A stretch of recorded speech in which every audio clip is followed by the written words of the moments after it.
Zach, the Lego Maniac. If there was ever a commercial jingle that followed me through my childhood, it was this one.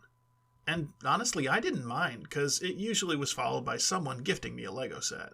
For me, the height of my Lego craze was in the 90s, with Lego Space, kicked off by the M-Tron line. I don't know what it was. Maybe the black and red colors, the striking vehicle designs, the promise of being able to destroy and rebuild my creations with no restrictions but my own imagination. Or maybe it was the insanely cool trans-neon parts that just looked amazing on every build. But I absolutely loved this series. I didn't even know or care about the loose story that went with the M-Tron line.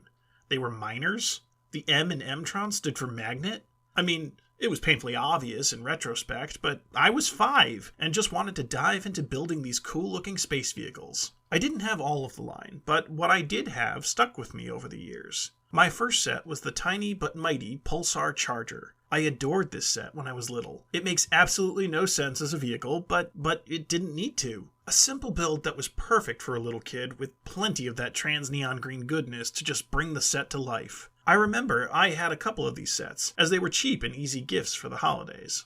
Next up was the Celestial Voyager, an all-terrain vehicle with an awesome magnetic crane feature. I remember as a kid finding this build to be challenging. I thought I had this crazy huge set and was so proud of myself for completing it. It really showcased the gimmick of the line with the magnets and those little strong boxes for holding cargo. It also featured a really cool steering mechanism to drive the vehicle around. Last but not least, the Vector Detector.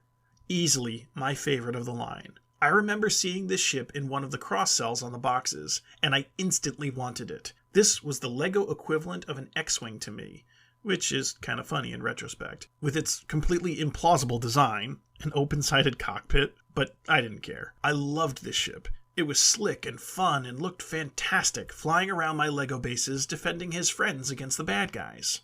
M-Tron started something for me that went on for years.